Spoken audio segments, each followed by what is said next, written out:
students, welcome to BBPN online class, and today we are going to discuss about the molecules. And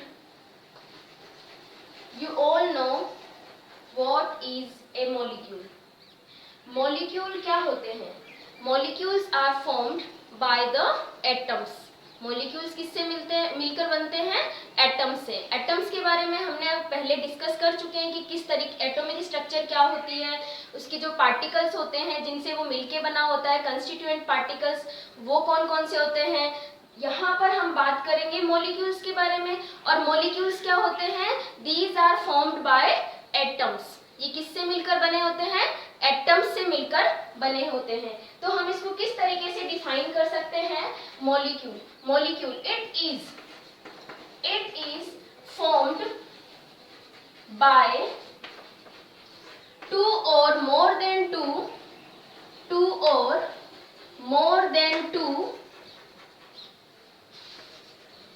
atoms which are held together by a kind of chemical bond या bonds। तो क्या होते हैं molecules? Molecules क्या है? Molecule is it is formed by two or more than two atoms, and these atoms are held together by a kind of chemical bonds। ये क्या होते हैं? एक केमिकल बॉन्ड से आपस में जुड़े हुए होते हैं। जैसे कि हम बात करते हैं H2 मॉलिक्यूल की। किसकी बात करते हैं हम यहाँ पर? H2 मॉलिक्यूल की। तो आप सभी को पता है H2 में क्या होते हैं? दो H एटम होते हैं, दो हाइड्रोजन के एटम्स होते हैं। अब देखिए ये जो एटम्स होते हैं, ठीक है, ये दोनों एटम्स ये क्या करते हैं? हमने लास्ट वीडियो में पढ़ा था ऑक्टेट रूल का कि जो एटम्स होते हैं दे आर नॉट स्टेबल। वो स्टेबल नहीं होते हैं। स्टेबिलिटी को गेन करने के लिए वो क्या करते हैं? या तो वो एक्सचेंज करते हैं इलेक्ट्रॉन्स का या शेयरिंग करते हैं इलेक्ट्रॉन्स के। और after exchange of electrons and sharing of electrons they form a chemical bond. वो क्या करते हैं? अपने बीच में, दोनों एटम्स के बीच में क्या बन जाता है? केमिकल बॉन्ड बन जाता है। जैसे कि अगर हम यहाँ हाइड्रोजन एटम की बात करते हैं तो देखिए आपको सभी को पता है हाइड्रोजन का एटम कैसा होता है? ये क्या है? एक हाइड्रोजन का एटम है। मैं यहाँ पर इसी तरीके से दूसरा हाइड्रोजन का एटम बना देती हूँ। ये दूसरा हाइड्रोजन का एटम है। अब देखिए आप सभी को पता है कि जो फर्स्ट शेल होता है, ठीक है, जो न्यूक्लियस के जस्ट पास में होता है, उस फर्स्ट शेल में मैक्सिमम कितने इलेक्ट्रॉन आ सकते हैं? 2। कितने इलेक्ट्रॉन्स आ सकते हैं? 2। और यही रीजन है कि हाइड्रोजन का जो आउटर मोस्ट शेल होता है that is the first shell, it is not completed. ये क्या नहीं है? कंप्लीट नहीं है।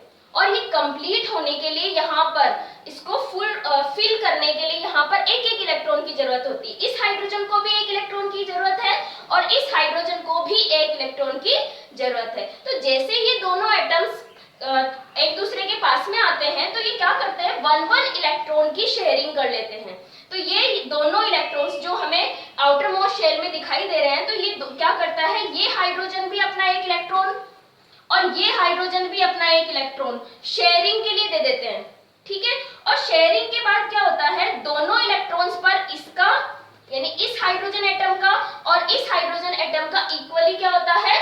जो इक्वली हक होगा दोनों का। तो इस तरीके से देखिए इस हाइड्रोजन के पास भी 2 इलेक्ट्रॉन आ जाते हैं और इस हाइड्रोजन के पास भी 2 इलेक्ट्रॉन आ जाते हैं, ठीक है। तो दोनों का ही जो आउटर मोस्ट शेल होता है वो क्या हो जाता है? कंप्लीट हो जाता है। और इस तरीके से जो मॉलिक्यूल बनता है वो होगा H2 मॉलिक्यूल, ठीक है। तो इस तरीके से मॉलिक्यूल कैसे बना? Because of the sharing of electrons. और शेयरिंग ऑफ इलेक्ट्रॉन होने से, जब भी इलेक्ट्रॉन्स की शेयरिंग होती है तो यहाँ पर दोनों हाइड्रोजन के बीच में क्या बनता है? एक बॉन्ड बनता है और इस केमिकल बॉन्ड को हम बोलते हैं कोवेलेंट बॉन्ड। यहाँ जो केमिकल बॉन्ड बना है, इस केमिकल बॉन्ड को हम क्या बोलते हैं? Covalent bond. तो कोवेलेंट बॉन्ड कौन से होते हैं? जो शेयरिंग से बनते हैं, ठीक है, तो इस तरीके से क्या बना है, H2 मॉलिक्यूल बना है by using 2 hydrogen atoms, 2 hydrogen atom से। ठीक है, इस तरीके से हम एक और एग्जांपल ले लेते हैं। अब की बार मैं एग्जांपल ले लेती हूँ NaCl का। किसका ले लेते हैं हम, NaCl का। तो ये मैं यहाँ पर सोडियम बना रही हूँ। ठीक है, अब इसका एटम बनाते हैं हम। आप सभी को पता है सोडियम 11th पोजीशन पे आता है। 11th पोजीशन पे आने की वजह से इसके पास में 11 प्रोटॉन होते हैं और 11 ही क्या होते हैं, इलेक्ट्रॉन्स होते हैं। तो देखिए मैंने इस तरीके से सोडियम का क्या बना दिया है, एटम बना दिया है। ये हो गया सोडियम एटम। ओके, अगर हम इसके लिए इलेक्ट्रॉनिक कॉन्फ़िगरेशन लिखते हैं तो देखिए 2 इलेक्ट्रॉन यहाँ है, कोमा ये 8 इलेक्ट्रॉन्स हो गए सेकंड शेल में, एंड थर्ड शेल में क्या है, सिर्फ 1 इलेक्ट्रॉन है। तो टोटल इलेक्ट्रॉन्स कितने हो गए, 11। इस तरीके से हम क्या बना सकते हैं, सोडियम एटम बना सकते हैं। अब मैं इसके पास में क्लोरीन एटम बनाती हूँ। तो देखिए क्लोरीन आता है 17th पोजीशन पे। ओके, तो किस तरीके से होगा, देखिए यहाँ पर 17 प्रोटॉन हो गए, न्यूक्लियस में न्यूट्रॉन मैंने रखे हैं, और हम इलेक्ट्रॉन्स को क्या करेंगे, न्यूक्लियस के चारों तरफ मूव कराते हैं। ये यहाँ पर सेकंड शेल में 8 इलेक्ट्रॉन्स हो गए, एंड कितने बचेंगे, 7। तो ये 7 इलेक्ट्रॉन्स कहाँ जाएंगे, थर्ड शेल में। ये देखिए, तो ये बन गया क्लोरीन एटम। क्या बन गया, क्लोरीन एटम। क्लोरीन एटम का अगर हम इलेक्ट्रॉनिक कॉन्फ़िगरेशन लिखते हैं तो क्या हो जाएगा, 2। फर्स्ट शेल में 2 इलेक्ट्रॉन है, सेकंड शेल में 8 इलेक्ट्रॉन है, एंड द लास्ट शेल जो कि आउटर मोस्ट शेल है, जिसको वैलेंस शेल भी बोलते हैं, उसमें कितने इलेक्ट्रॉन हो गए, 7 इलेक्ट्रॉन्स हो जाते हैं। अब देखिए क्या होता है, आप सभी को पता है कि according to octet rule outer most shell में टोटल 8 इलेक्ट्रॉन्स होने चाहिए। कितने इलेक्ट्रॉन्स होने चाहिए, 8। अब देखिए ये जो सोडियम है उसके आउटर मोस्ट शेल में कितने इलेक्ट्रॉन है, 1, और यहाँ पर क्लोरीन के आउटर मोस्ट शेल में कितने इलेक्ट्रॉन है, 7। तो देखिए क्या होता है, सोडियम क्या करेगा, अपना ये 1 इलेक्ट्रॉन किसे दे देगा, क्लोरीन को। तो जैसे ही सोडियम और क्लोरीन एटम पास में आते हैं तो सोडियम क्या करता है, अपना ये 1 इलेक्ट्रॉन किसको दे देता है, क्लोरीन को दे देता है। तो जैसे ही अपना 1 इलेक्ट्रॉन क्लोरीन को दे देगा तो ये देखिए शेल पूरा का पूरा क्या हो जाता है, डिसअपियर हो जाएगा, क्योंकि यहाँ पर अब कोई भी इलेक्ट्रॉन नहीं है। और ये 1 इलेक्ट्रॉन जो सोडियम से क्लोरीन के पास गया वो इसके आउटर मोस्ट शेल में आ जाएगा। ओके, अब देखिए दोनों की कंडीशन देखिए, इसका इलेक्ट्रॉनिक कॉन्फ़िगरेशन क्या हो गया, अब 2 8, और ये क्या बन गया, सोडियम आयन। क्यों, क्योंकि इसने अपना 1 इलेक्ट्रॉन दिया है। तो जो इलेक्ट्रॉन देता है उस पे कौन सा चार्ज आता है, पॉजिटिव चार्ज आता है। और क्योंकि क्लोरीन ने ये 1 इलेक्ट्रॉन अपने आउटर मोस्ट शेल में ले लिया है तो क्लोरीन क्या हो गया है, अब क्लोराइड आयन। इस पे कौन सा चार्ज आ जाएगा, -1, और इसका इलेक्ट्रॉनिक कॉन्फ़िगरेशन अगर हम लिखते हैं तो क्या होगा, 2 8 8।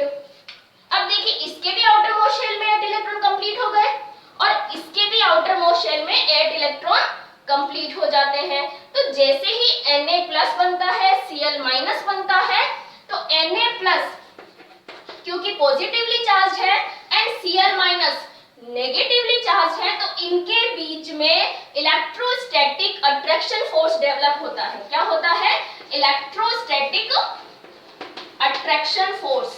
क्या डेवलप होगा, इस तरीके से इलेक्ट्रोस्टैटिक अट्रैक्शन फोर्स डेवलप होते हैं, और इसी फोर्स की वजह से ये जो कैटायन एनायन है, यानी कि पॉजिटिव और नेगेटिव आयन है, वो एक दूसरे के पास ही रहेंगे, और इस तरीके से NaCl का मॉलिक्यूल बन जाता है।